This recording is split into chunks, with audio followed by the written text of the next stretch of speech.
We are here at the Backstage Beat with Grupo Rebolu. I don't say it as well as they do, though.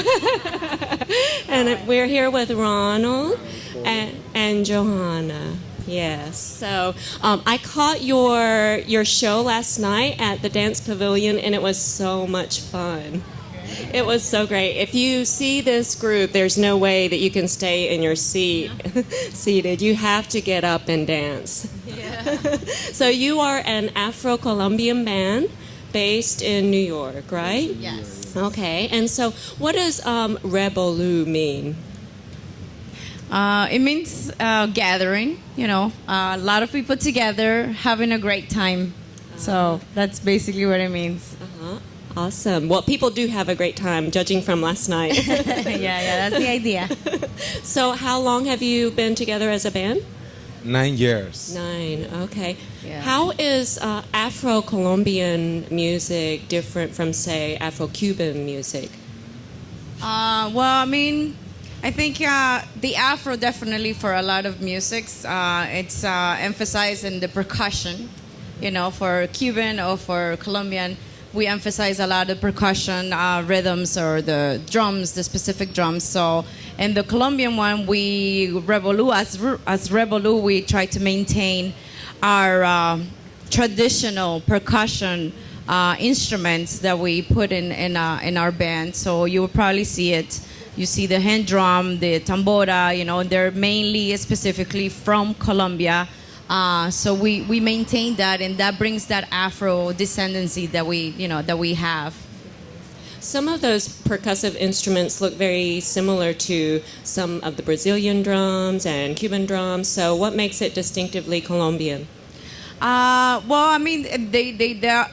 kind of very similar, but probably the sound, they do have little different types of sound, or a higher pitch or a lower pitch. They are probably made with different types of woods too. And the size, the size, I think. Our drums are made out of a specific wood called ceiba. It comes from a tree. And the skins, they're goat skins, the ones that you hit. So they're different, but there's a similarity, I guess, in a lot of Latin music and instruments. So I would definitely say that one thing that puts us all very similar is the Afro, the Afro descendancy that we all have in Latin countries. Do you find that you alter, say, your playlist for audiences that are more predominantly Latino and non? No. I think, although we play Afro-Colombian music, we're not expecting to just see Colombian people. If anything, we interact with everyone, We even teach them how to sing, our popular rhythm, cumbia, or we make them sing with us, even though they're not Spanish. We will teach them the words, so everyone can interact with us and the music, and get into the music and feel the music. So our focus is to just get everyone definitely dancing, if Latin or not, or not Latin, Latino. It doesn't have to be. Everyone can enjoy the music the same way. Yes, I learned last night that I always related cumbia to Mexican dance, and so I didn't realize it was traditionally Colombian, right? It is actually. Mexico definitely have their own, I guess, style of cumbia, but originally, yes, it was from Colombia. I want to say, not only Mexico, all Latin America, like Mexico, Argentina, Uruguay, those countries, they have also cumbia. But the traditional cumbia, the real cumbia, started in Colombia. And then it was so popular around the South America, all the countries, they adapt. They adapt, yeah. And in fact, they're very similar. They're probably our patterns from our instruments are a little bit different, but it kind of still has that same beat. Differently from from Mexican or Uruguay or Argentina cumbia. So how many Americans might be more familiar with salsa dancing, and so how is maybe the salsa different from cumbia, music that you play with cumbia? Yeah, I mean, salsa is definitely a big, it's the most popular Latin, music that people will probably recognize.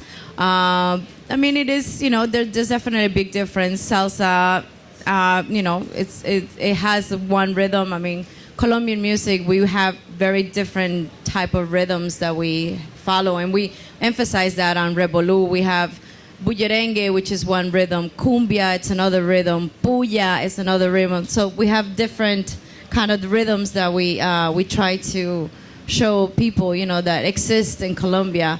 But salsa is a big thing in Colombia also. We do have our region where salsa is the biggest thing there. So, I mean... and salsa is one of the rhythms you hear everywhere. The radio, TV. It became so popular, so that's one of the reasons everybody knows more salsa. More commercial. It's more commercial. Definitely, yeah. The Afro-Colombian music is more called a world music, so it's it's so hard to push. Yeah, it's not. You probably won't hear as much on the radio as salsa, right? But that's what we're here for, trying to just get it there and promote it. That's wonderful. And the other thing that I saw for the first time last night was this is a traditional instrument, and you will have to pronounce it for me. But okay, it's called gaita, Gaita, gaita, and it's made from the cactus. This part, the body, is from the cactus. The black part is dark charcoal with big wax. Big wax. Mix it, and it's made like this. And this one is duck feather.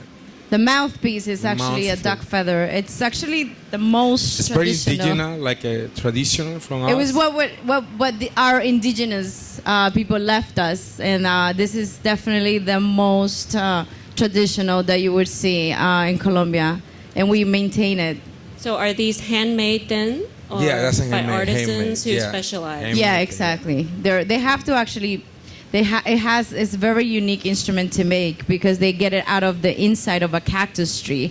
So it has to obviously have a way of making it to have the sound and to make it, into something musical. So not every single piece of wood would probably sound the same. In fact, it's very hard to find this instrument that it's a very, like a tune one. It's very difficult to find. It has to be someone who has been doing this for long time that really has the ear to know that it's perfectly tuned. So and so you are considered a master of this instrument, correct?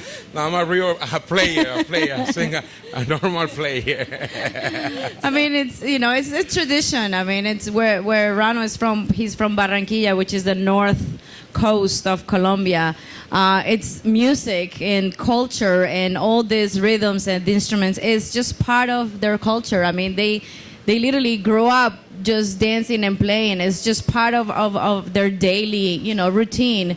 If you go there, everyone knows how to dance. Most of them know how to play an instrument. It's like it's very common. Yeah, it's part of the culture. It's part of their culture. Yeah. That's awesome. So how do you compare the sound to it to an instrument that maybe more Americans might be familiar with?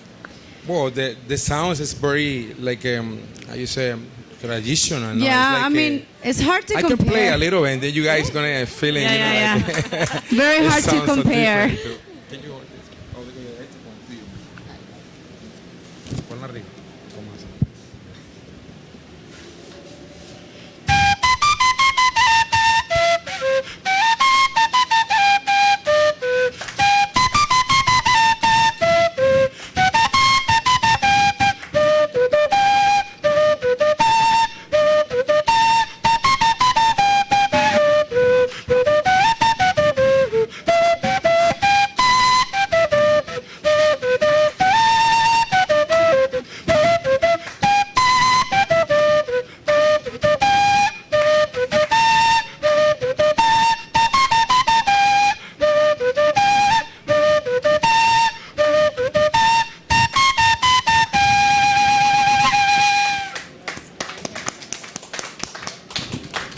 It's wonderful.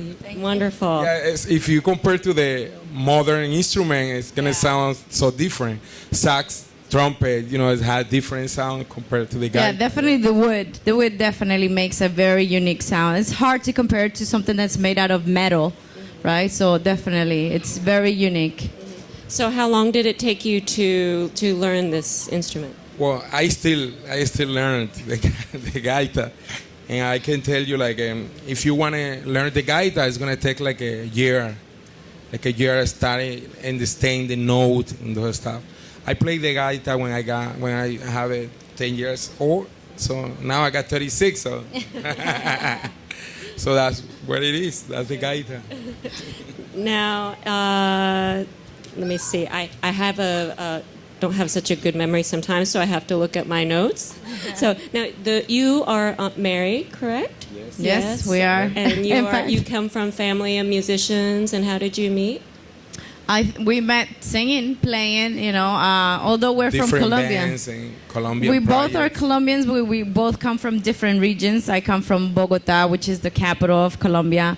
He comes from the North Coast. My region has totally different music, actually, which I did focus for many, many years since I was very little, from the eastern part of Colombia. But once we met singing in a band, and and then through Ronald, I actually learned how to sing and know the music from the north coast of Colombia.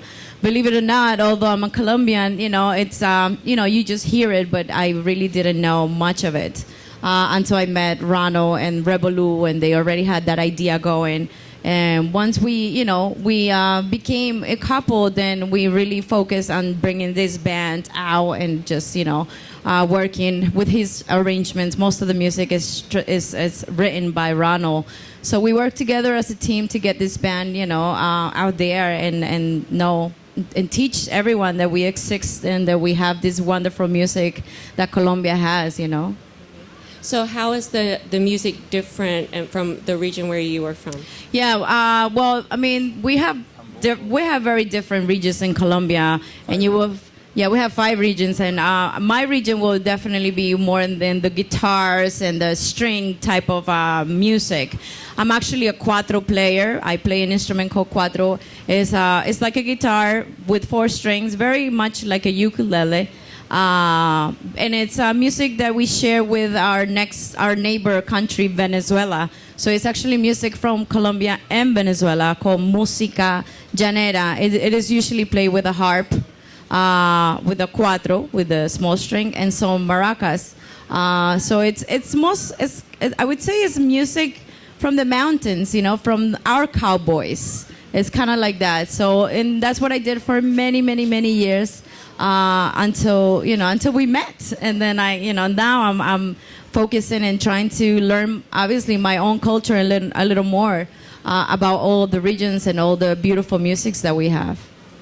And now you have children that I read often travel with you. Are they here with you? We have 2 little ones, 2 little girls, and I mean, it's definitely important for us to get them, involved in music, because music it's a therapy. I mean, if anything, music is just wonderful to get. And yes, they're always with us. They spend rehearsals with us. They already know.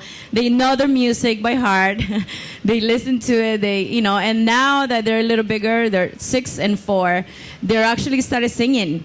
So they're part of our workshops.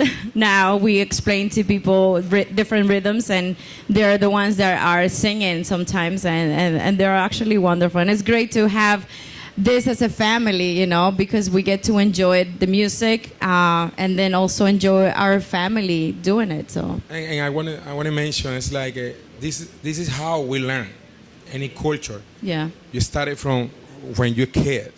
Because it's going to be part of you, part of everyday music, and every day you want to do that. Yeah. That's so awesome.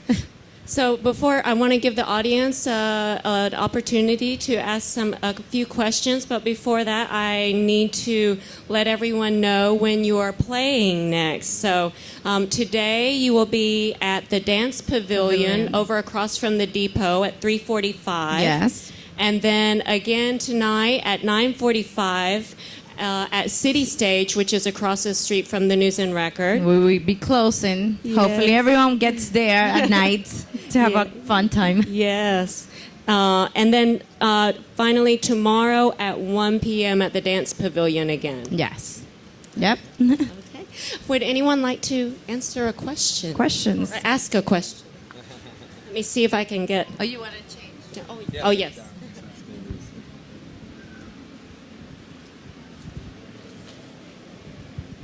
Nice to meet you. Likewise. Pleasure. Are your children going to sing with you today? No, this time.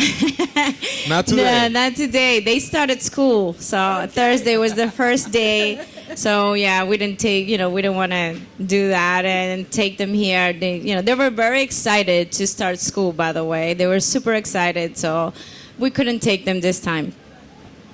Thank you. Thank you for Any other questions from the audience?